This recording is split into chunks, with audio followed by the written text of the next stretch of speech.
पाल चतुर्वेदी और आप देख रहे हैं मेट्रो मुंबई।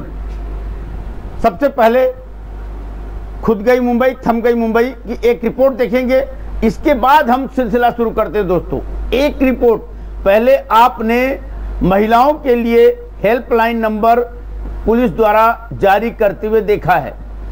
बीएमसी के हेल्पलाइन नंबर, आपातकालीन हेल्पलाइन नंबर, कोरोना के हेल्पलाइन नंबर, पुलिस के हेल्पलाइन नंबर, एम्बुलेंस के हेल्पलाइन नंबर, मेडिकल के हेल्पलाइन नंबर, सारे विभाग के हेल्पलाइन नंबर। लेकिन क्या यह जरा हेल्पलाइन देखिए, थोड़ा देखिए हेल्पलाइन, बताइए रिपोर्ट में।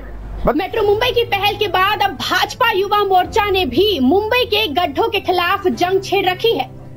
पहली बार गड्ढों पर भाजपा के युवा मोर्चा ने एक हेल्पलाइन नंबर जारी किया है, जिसमें व्हाट्सएप नंबर 7666663333 पर लोगों से गड्ढों की तस्वीरें या वीडियो भेजने की अपील की गई है। भाजपा इन गड्ढों के जरिए बीएमसी में शिवसेना को घेरने की कवायद में जुटी हुई है।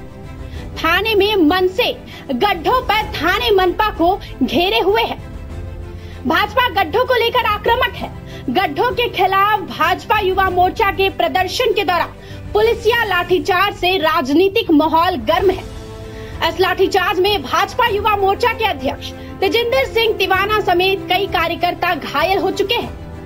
इस मसले पर मुंबई भाजपा अध्यक्ष मंगल प्रभात लोढ़ा मुंबई पुलिस कमिश्नर नागराले से मुलाकात करने वाले हैं। भाजपा जिस अंदाज में गड्ढों के मुद्दे को तुल दे रही है, उसे देखते हुए लगता है कि भाजपा अगले साल होने वाले बीएमसी चुनाव में ऐसे चुनावी मुद्दा बना सकती है। वैसे इस मसले पर मनसे भी आक्रामक है, लेकिन गड्ढों के मसले पर मनसे मुंबई की बजाय थाने में ज्यादा एक्टिव है। बीएमसी चुनावों में गड्ढे भाजपा को वोट दिलवाएंगे या नहीं, लेकिन फिलहाल ये गड्ढे भाजपा को पब्लिसिटी खूब दिला रहे हैं। मेट्रो मुंबई के लिए निशा ठाकुर के साथ हितेंद्र पवार की रिपोर्ट। भाजपा युवा मोर्चा द्वारा जारी किए गए हैं, लेकिन गड्ढों के ऊपर राजनीति हो रही है। अब वोट बैंक, मनपा चुनाव आने वाले हैं, इन्हीं गड्ढों के लिए आपसे वोट मांगे जाएंगे। चाहे कोई भी पार्टी आए, आपसे वोट मांगने के लिए इन्हीं गड्ढों को दिखा करके, सड़कों के हालात को दिखा करके। जब कोई मुद्दा नहीं रहता साहब, तो मुद्दे बनाए जाते हैं, समस्या खड़ी की जाती है ताकि उस समस्या में उलझे और बाद में उस समस्या के से निपटाने के लिए, आपको निकालने के लिए यही राजनेता आपके दरवाजे पर जाएंगे और आपसे वोट मांगेंगे और आपको मजबूरी में वोट देना पड़ेगा। सारा कुछ वोट का खेल है, सारा कुछ राजनीति हो गई। यानी गड्ढों ने अब अलग अलग पार्टियां ज्वाइन कर ली हैं। कोई कांग्रेसी गड्ढा है, कोई भाजपाई गड्ढा है, कोई मनसे का गड्ढा है, कोई शिवसेना का गड्ढा है, लेकिन हर गड्ढे का अपना अपना एक अलग अलग मोल है और हर गड्ढों ने अपनी पार्टियों में के आधार पर अपना अपना तरीका भी बदल लिया है। हालांकि अभी धार्मिक गड्ढा नहीं हो पाया है, उसकी जांच हम लोग करेंगे तो बताएंगे कि धार्मिक गड्ढा कौन सा, क्या उसमें धर्म और संप्रदाय भी आ चुके हैं या अभी राजनीति आ चुकी है। जाति में भी बढ़ जाएंगे गड्ढे, दलित हो जाएंगे गड्ढे, समण हो जाएंगे गड्ढे, ओबीसी हो जाएंगे गड्ढे। सारे गड्ढों की ये राजनीति के नेता आपको बांटने के लिए इंसान को बांट दिया, मंदिर को बांट दिया, भगवान को बांट दिया। अब रोड के सड़कों को बांटा जा रहा है। गड्ढे, यहाँ तक कि गड्ढों को भी नहीं छोड़े हैं, एक कचरे को भी नहीं छोड़ेंगे साहब। कचरे की राजनीति, गड्ढे की राजनीति, और इस राजनीति में देश की विकास, देश की समस्या, देश की युवा पीढ़ी उलझे हुए हैं। हमारे पास एक बड़ी खबर आ रही है, बता दें, जो युवा पीढ़ी जो उलझे हुए हैं, आज आर्यन को आज 7 अक्टूबर तक की रिमांड मिल दे दी गई है। और इस रिमांड में, इस गिरफ्तारी में जो हुई है बड़ी, जो समुद्र के अंदर जाकर के नशा करना, ये नशड़ियों का अड्डा समुद्र के अंदर, जिसमें 2000 लोग शामिल थे। अभी कितने लोगों की और गिरफ्तारी होगी। पूरे रात मुंबई से गोवा जाने वाले जहाज में पार्टी चल रही थी। 2-2 लाख रुपए इसमें लिए गए थे, जो अमूमन जो खबरें छनकर आ रही है हमारे सूत्रों के हवाले से। और बड़ी खबर हम बता दें कि इस पूरी गिरफ्तारी में आर्यन की गिरफ्तारी जो हुई है और जो रिमांड 7 अक्टूबर तक हुआ है, ये लंबा और चल सकता है साहब, ये और लंबा चल सकता है। यानी खान अब बुरी तरह फंस चुके हैं, एनसीबी की जाल में अब बुरी तरीके से खान फंस चुके हैं। खान के ऊपर अब आफत आई हुई है। आर्यन खान का 6 पैक अब यहां पर काम नहीं आएगा, क्योंकि समीर वानखेड़े एनसीबी निदेशक इस समय अपना 6 पैक दिखा रहे हैं कि नशेड़ियों का कारोबार बंद करना। मुंबई के पूरे जो बॉलीवुड है वो नशे में डूबे हुए, और नशे में डूब करके आपको दम दमादम मस्त कलंदर दम मारते हैं, दमादम मारते हैं, नशा लेते हैं, और आप उसको देखते हैं, उसके ऊपर उनका व्यापार चलता है। एक दिन में 1 करोड़ के नशे को ये लोग उड़ा देते हैं। एक दिन में 1 करोड़ का नशा, ये आपके पैसे के ऊपर हो रहा है साहब। इसलिए आप चेतिए। आपके ऊपर नेता के जेब में पैसे जाते हैं, आपके जेब से निकलकर इन अभिनेताओं के पास पैसे जाते हैं, आपके जेब से पैसे निकल करके तमाम जो आपके जो आदर्श माने गए हैं, जिनका विकास इस देश के विकास में कोई योगदान नहीं है, उनके जेब भरने के लिए आपके जेब से पैसे निकाले जाते हैं, और आपके जेब से पैसे निकाल करके ये नशे का कारोबार करते हैं, नशा फूकते हैं और नशे उड़ाते हैं। 1-1 करोड़ रुपए एक दिन में नशे में उड़ा देने वाले लोग। इसमें गिरफ्तारी में हमारे पास जो खबर आई है सूत्रों से, वो बता दें, बड़ी खबर बता दें, बड़ी खबर की इसमें एक दिल्ली के बहुत बड़े नेता का बेटा इसमें पकड़ा गया है। और दूसरी खबर, दिल्ली के बहुत बड़े नेता, थोड़ा रोकिए इस खबर को, रोकिए। दिल्ली के हटाइए ब्रेक, दिल्ली के इस जो गिरफ्तारी हुई है, इस गिरफ्तारी हटाइए। हमारे पास अभी जो इस गिरफ्तारी में दिल्ली के एक बड़े नेता के बेटे का नाम आया हुआ है, और दूसरा एक आईएएस रैंक के अधिकारी, बहुत बड़े पोस्ट पर बैठे हुए अधिकारी का बेटा भी इसमें शामिल है। इसलिए यह जांच अब लंबी चलेगी।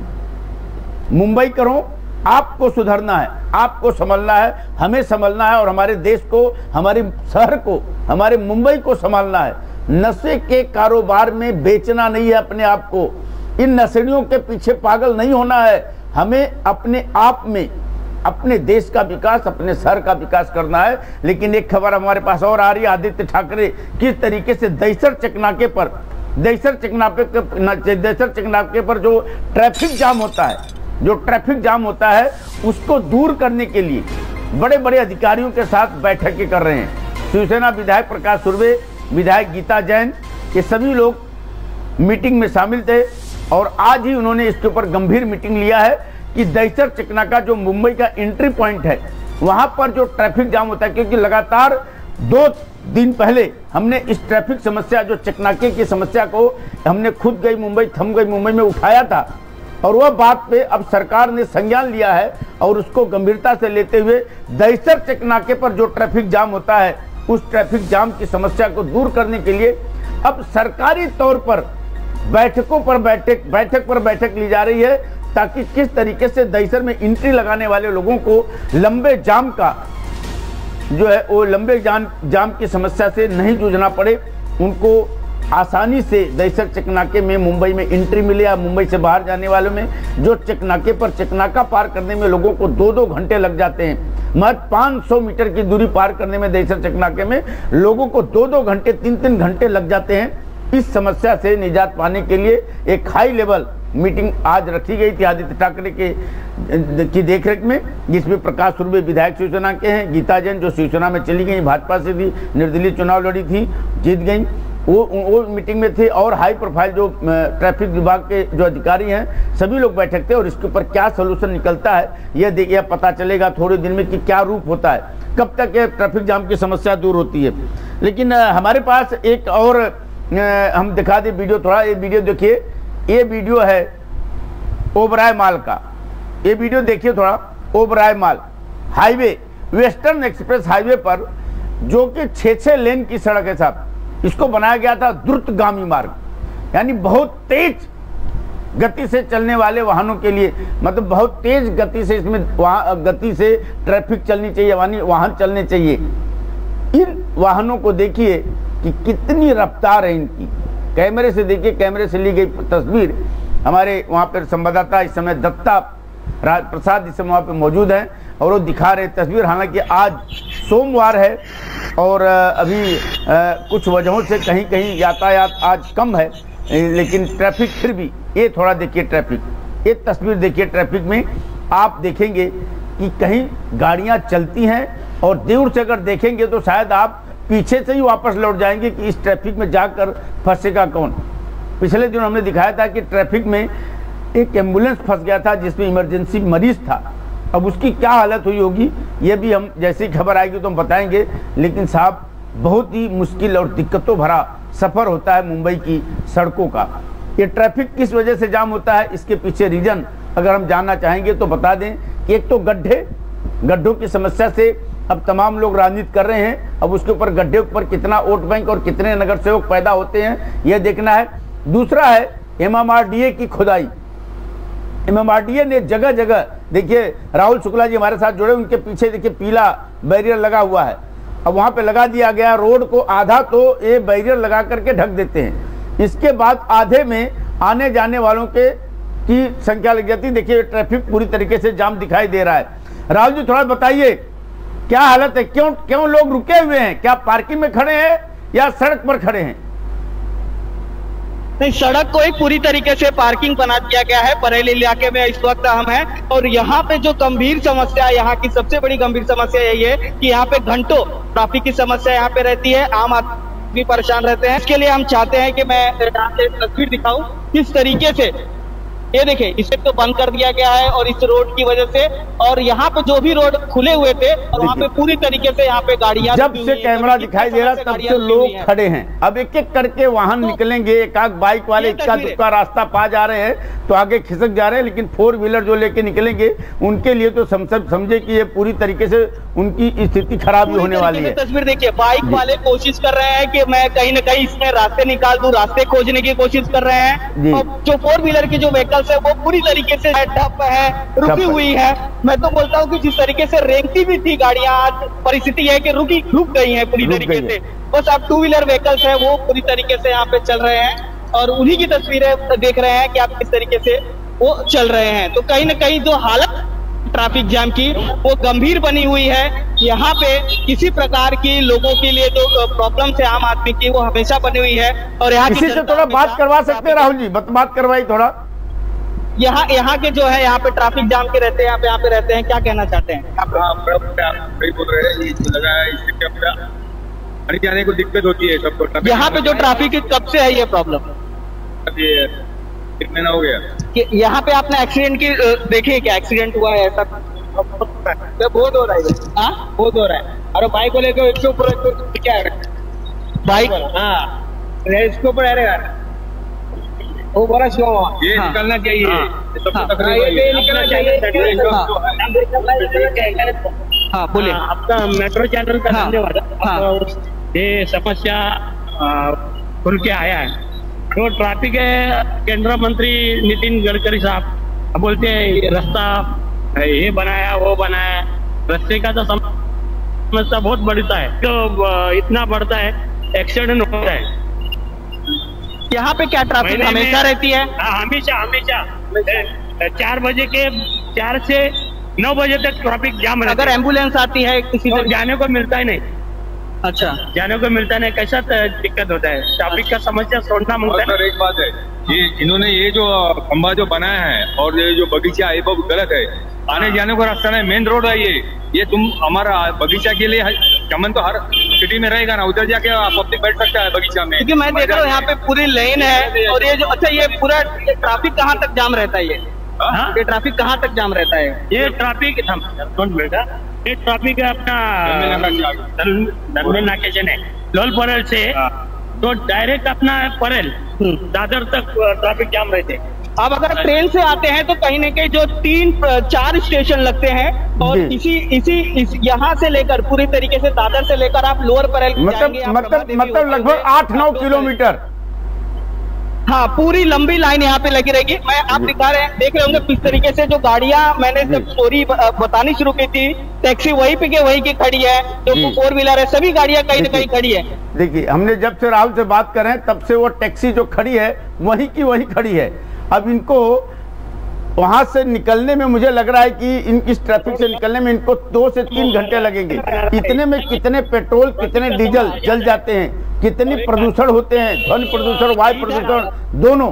एक बीच में रोड पे बीच में आम आदमी कहीं न कहीं ईंधन की समस्या से तो झेलती है, पेट्रोल और डीजल की जो महंगाई है वो तो झेल ही रही है, और ट्रैफिक में जिस तरीके से मानसिक तौर पे तनाव होता है, स्वास्थ्य की दिक्कतें होती हैं, और कई बार ट्रैफिक की वजह से लोग यहाँ वहाँ करके कोशिश करते हैं गाड़ी निकालने के लिए, उस दौरान दुर्घटना भी हो जाती है। आप आमतौर पे देखेंगे एम्बुलेंस जो है वो फंसी नजर आती है। अगर कोई व्यक्ति का एक्सीडेंट हो जाता है तो किस तरीके से वो अस्पताल पहुंच सकता है। कहीं न कहीं जो ट्रैफिक की जो समस्या है वो आमतौर पर मुंबई की जो ट्रैफिक है वो कहीं न कहीं लोगों के लिए परेशानी का सबक बनता जा रहा है। और राजनीति जो हो रही है, आप इस तरीके से बता रहे हैं, और पॉलिटिकल जो पार्टियां वो राजनीति कर रहे हैं, भ्रष्टाचार की बातें हैं, और आंकड़ों में आप गिनती करेंगे कि किस तरीके से आंकड़े इसके देखते हैं, फंड के जो आंकड़े देखते हैं, लेकिन ट्रैफिक की जो समस्या आम आदमी।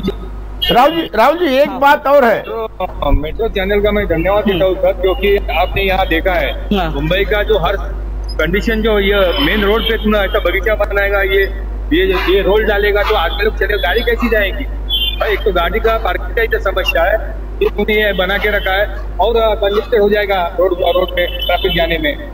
जो 1 घंटे में जाने वाला आपको 4 घंटा इधर रुकेगा, पेट्रोल का इधर जाएगा, वेस्ट टाइम जाएगा। आप अस्पताल में जाने वाला पेशेंट मर जाएगा।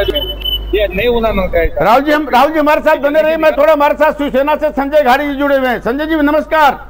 संजय जी बताइए, शिवसेना के आप नगर सेवक हैं, नेता हैं, शिवसेना पर उंगली लगातार पिछले कई दिनों से उठ रही है। भारतीय जनता पार्टी व मोर्चा ने बता दिया कि गड्ढे में सड़क है कि सड़क में गड्ढे हैं। महानगर पालिका में पिछले 25 साल से आप सत्ता में बैठे हुए हैं, बताइए थोड़ा, एक गड्ढों की राजनीति अब शुरू हो चुकी है। ये जरा भाजपा वालों को पूछिए कि इसके पहले 5 साल पहले 16-17 साल वो भी शिवसेना के साथ में गठबंधन में मुंबई महानगर पालिका में सत्ता में रहे हैं जी। आज अभी विरोध में हो गए तो उनको खड्डे दिखने लगे। ठीक है, खड्डे तो गिरते हर साल में, बारिश ज्यादा होती है, लेकिन मैं भी इसके खिलाफ हूँ कि खड्डे नहीं गिरने चाहिए। ऐसे क्वालिटी के हमारे रास्ते होने चाहिए। हम महापौर मैडम और प्रशासन से भी मांग कर रहे हैं कि ऐसे अच्छे रास्ते बनाए जो कि खड्डे नहीं हो इसके अंदर। और अभी फिलहाल क्या हो गया कि मुंबई में मेट्रो MMRT का जो काम चल रहा है उसकी वजह से भी थोड़े रास्ते खराब हो गए हैं और मुंबई को इसकी दिक्कत हो रही है। मुझे पता है, इसके लिए मैं भी उनके पास से क्षमा मांगता हूँ। और ये राजनीति करने का वक्त नहीं, ये खड्डे, ये खड्डा इसके नाम का, शिवसेना का, ये बीजेपी का, ये कांग्रेस का, ये मनसा। सब गड्ढे भी कोरोना जैसे आए हैं क्या कि राजनीति नहीं करने का विषय है? गड्ढे भी अचानक तो नहीं आ गए ना? कोरोना तो चलिए आप प्राकृतिक आपदा है, क्या गड्ढा भी प्राकृतिक आपदा है क्या? नहीं, ऐसा नहीं बात बोल सकते कि ये कोरोना का ही है, लेकिन खड्डे नहीं पड़ने चाहिए रास्तों पर। अगर पड़ती भी है तो वो तुरंत भरने चाहिए। लेकिन क्या होता है, बारिश कंटिन्यू चलती रहती है, कोल्ड मिक्स अगर डालेंगे तो भी वो टिकता नहीं। आज खड्डा भर दिया तो दूसरे दिन बारिश गिरते तो निकल जाता है, और ये बड़ी परेशानी मुंबई शहर में है और दूसरे शहरों में भी है। जहाँ सीमेंट कॉन्क्रीट के रास्ते नहीं है, तो अभी मुंबई महानगर पालिका ने अभी एक पॉलिसी बनाई है कि माइनर रोड और मेजर रोड दोनों भी जो है वो सीमेंट कॉन्क्रीट के करने की पॉलिसी मुंबई महानगर पालिका आयुक्त ने अभी लाई हुई है। और ये अगर होता है आहिस्ता तो मुंबई शहर में खड्डे पड़ने बंद हो जाएंगे। संजय जी इस साल 48 करोड़ रुपए गड्ढों के भरने में खर्च किए गए, महानगर पालिका का आंकड़ा बताता है।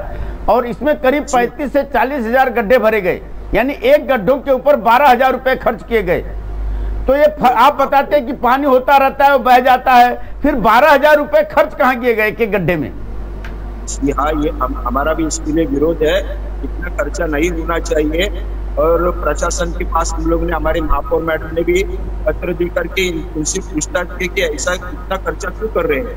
क्योंकि अगर ये खड्डे भरने के लिए इतना 48 करोड़ रुपए आप खर्चा करोगे तो एक्चुअल कितने खड्डे और कितने भरे हैं इसका उनको विश्लेषण देना ही पड़ेगा जी। तो इसके लिए शिवसेना को आप कहीं कहीं जिम्मेदार मानते हैं साहब? 25 साल से आप सत्ता में, चलिए विरोध की बात हम नहीं करें, अपोज की बात नहीं करें, आपके साथ में कौन है कौन नहीं है, लेकिन शिवसेना 25 साल से सत्ता में है। एक गड्ढे आते हैं, होते हैं, हर साल होते हैं, और गड्ढे लगातार होते चलाने, गड्ढों से न जाने कितने लोगों की जान चली गई, कितने लोग अपाहिज हो गए।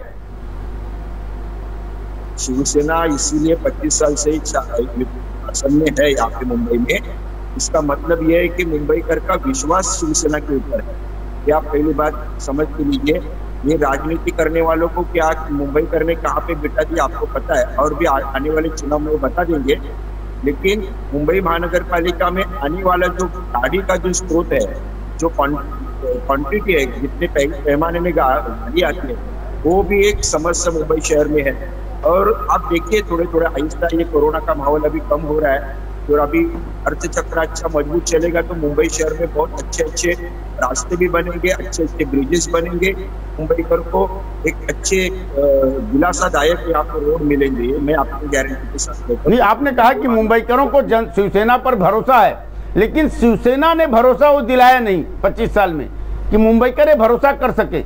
25 साल से सत्ता में है जरूर, लेकिन एक गड्ढे बना करके ट्रैफिक जाम की समस्या पैदा करके एम्बुलेंस को ट्रैफिक में फंसा करके लोगों की परेशानी, व्यापार धंधा बंद करके कितना साफ कितनी दिन जनता बर्दाश्त करेगी। ट्रैफिक की समस्या की दो बात है, एक तो बारिश में होने वाला ट्रैफिक और बारिश नहीं होते हुए भी होने वाला ट्रैफिक, ये दोनों बात है। खड्डे की वजह से होने वाला ट्रैफिक और खड्डे नहीं होते होने वाला ये ट्रैफिक। आप अगर देखोगे मुंबई शहर में कितनी गाड़ी बढ़ गई है कि एक एक घर में 2 व्हीलर 4 व्हीलर पकड़ के 2-2 3-3 4-4 गाड़ी है, और हम लोग प्राइवेट व्हीकल चॉइस करके पब्लिक व्हीकल चॉइस करना चाहिए लोगों ने, ये नहीं हो रहा है। इसके लिए अगर अभी मेट्रो का सब पूरा काम हो जाएगा तो मेट्रो की और ट्रेन की कनेक्टिविटी, बस की कनेक्टिविटी, यहाँ से जन जागृति भी होनी चाहिए, जैसे और देशों में होती है कि आप पब्लिक ट्रांसपोर्ट कनेक्ट करके आप जा सकते हो, ताकि आपके प्राइवेट व्हीकल जो है वो रास्ते पे कम आ जाएंगे। ये अगर होता है तो मुंबई शहर में ट्रैफिक कम हो जाएगा। दूसरी बात है, खड्डों के कारण जरूर ट्रैफिक होता है क्योंकि स्पीड कम हो जाती है, और खास करके जो आप कह रहे हैं कि दहीसर चेकनाका, जहाँ पे मैं भी रहता हूँ और मैं भी इस ट्रैफिक का सामना करते करते मुंबई महानगर पालिका में पहुँचता हूँ, और यहाँ भी चेकनाका के आगे जाने का इसका टोल का जो ये है, ये टोल बंद होना चाहिए। टोल नाका जो है, अगर उनका पीरियड खत्म हो गया तो उनका टोल वहां से बंद होना चाहिए। अब आप तो सत्ता में है, महानगर पालिका के साथ में है, शिवसेना की सत्ता है, राज्य में भी है और महानगर पालिका में भी है, तो अब तो टोल नाका आप मांग क्या करें, आपको तो खत्म करवा देना चाहिए। आज अभी उसके लिए मीटिंग हो गई है। सम्माननीय पर्यावरण और पालक मंत्री आदित्य प्रसाद ठाकरे, मुंबई महानगर पालिका के सभी आयुक्त और प्रशासकीय अधिकारी, ये उन्होंने जब ये हमारी नगर सेवकों की भी मीटिंग हो गई थी अपना सह्याद्री पे, तभी ये इश्यू भी हम लोग ने उनके सामने पेश किया था कि ये ट्रैफिक कम होना चाहिए। इसके लिए वहाँ पे जो प्रवेश द्वार है मुंबई महानगर पालिका का लगाया, वो भी तोड़ करके एक बड़ा रास्ता बनाने का काम वहाँ पे चालू होने वाला है। और हमने भी मांग की है कि ये टोल यहाँ से निकल के आगे जाना चाहिए, तो ताकि एटलीस्ट मीरा रोड भाईंदर के लोग जो आते जाते हैं उनको ट्रैफिक से परेशानी ना हो, एम्बुलेंस भी सही तरह से आ जाएगी। एम्बुलेंस के लिए भी एक अलग मार्गिका होनी चाहिए, भी हम लोग ने मांग की। बहुत धन्यवाद संजय घाटी जी। चलिए, आपकी बात अगर सरकार ने, आपने मीटिंग में ज्वाइन किया, मीटिंग में आप रहे हैं और आप बता रहे हैं कि दहीसर चेकनाका वहां से हटना चाहिए और आगे जाना चाहिए, यानी मीरा भाईंदर के लोगों के लिए एक अच्छी खबर। अगर आपके निर्णय पर सरकार खरा उतरती है और आपकी बात जो सही है हो जाती है, तो मीरा भाईंदर को लोगों को ये टोल नाके से जो तकलीफ है, उस तकलीफों से कम छुट्टी मिल जाएगी और ट्रैफिक की समस्या भी खत्म हो जाती है। क्योंकि दहीसर चेकनाका में मीरा भाईंदर और नाय गांव से आने वाले लोगों की संख्या काफ़ी ज़्यादा होती है और उस समय ट्रैफिक में दहीसर चेकनाका को पार करने में करीब घंटों 2-2, 3-3 घंटे लग जाते हैं। संजय घाटी जी, आपका हम बहुत बहुत धन्यवाद बोलेंगे आप मुंबईकर की तरफ से, मेट्रो की तरफ से, कि आप अगर टोल नाके की बात करें तो टोल नाके से अगर ट्रैफिक जाम की समस्या दूर हो जाती है तो काफी कुछ लोगों को राहत मिलेगी। लेकिन हाईवे पर जो ट्रैफिक जाम होता है, वो MMRDA के काम की वजह से हो रहा है और MMRDA की प्लानिंग सही नहीं है, क्योंकि प्लानिंग उन्होंने चौतरफा खोद दिया है, चौतरफा उन्होंने गड्ढे बना दिए, चौतरफे रोड को ब्लॉक कर दिया और उस ब्लॉक की वजह से कहीं न कहीं लोगों को समस्या मिलती है। राहुल जी हमारे साथ है, राहुल जी बताइए, ट्रैफिक की जो समस्या है ये खाली दहीसर टोल नाके को हटा देने से क्या वेस्टर्न एक्सप्रेस हाईवे को क्लियर मिल जाएगा ट्रैफिक? जिस तरीके से हमारे सहयोगी ने बताया, प्रयास अच्छा है, कोशिशें अच्छी हैं, लेकिन एक भविष्य है। लेकिन वर्तमान परिस्थिति कहीं न कहीं हम जो देख रहे हैं हालात वही है, आम जनता कहीं न कहीं परेशानियां झेल रही है। हम ट्रैफिक की जो तस्वीरें हैं वो दिखा रहे हैं। वो कहते हैं कि हम इसको विदेश जैसा बनाएंगे, सिंगापुर बनाते चले। सिंगापुर बनाने का सपना देखा जा रहा है और यहाँ पर तो साहब ऐसा है कि गाड़ी खिसक ही नहीं रही है। मैं देख रहा हूँ तब से वो गाड़ी टैक्सी आपके पीछे वैसे ही खड़ी पड़ी है, यानी इतना जाम ट्रैफिक का लगा हुआ। राहुल जी आपने तस्वीर दिखाई, बहुत बहुत धन्यवाद। लेकिन हम मुंबईकरों से बोलना चाहेंगे साहब, गड्ढे की राजनीति में न पड़े। राजनीति इस समय गड्ढे में चली गई है या गड्ढे को राजनीति बनाया जा रहा है। दोनों बातें बहुत महत्वपूर्ण है, लेकिन सोचना आपको है, क्योंकि मुंबई की समस्या मुंबईकर ही दूर करेंगे। मुंबईकर ही जो निर्णय लेंगे वही सबको मानना पड़ेगा। इसलिए दोस्तों आपसे निवेदन है कि अब आवाज उठाइए, पीछे मत हटिए, चुप मत बैठिए। मुंबई की खातिर आपके आने वाले बच्चे जो अच्छी तरीके से मुंबई के शहर में स्वस्थ वातावरण में रहें, इसके लिए आपको बोलना पड़ेगा, उठना पड़ेगा। इस डिबेट, इस वीडियो को दोस्तों लाइक करें, शेयर करें और अपना मैसेज हमारे पास जरूर दें, अपना कमेंट, क्योंकि आपके कमेंट के आधार पर ही हम अपना टॉपिक निर्धारित करते हैं। बहुत बहुत धन्यवाद, बहुत बहुत शुक्रिया, नमस्कार। नया अंदाज, नया तेवर, बड़ी नजर, सही खबर, हर समय हर जगह तैयार। मुंबई का चौकीदार, मेट्रो मुंबई।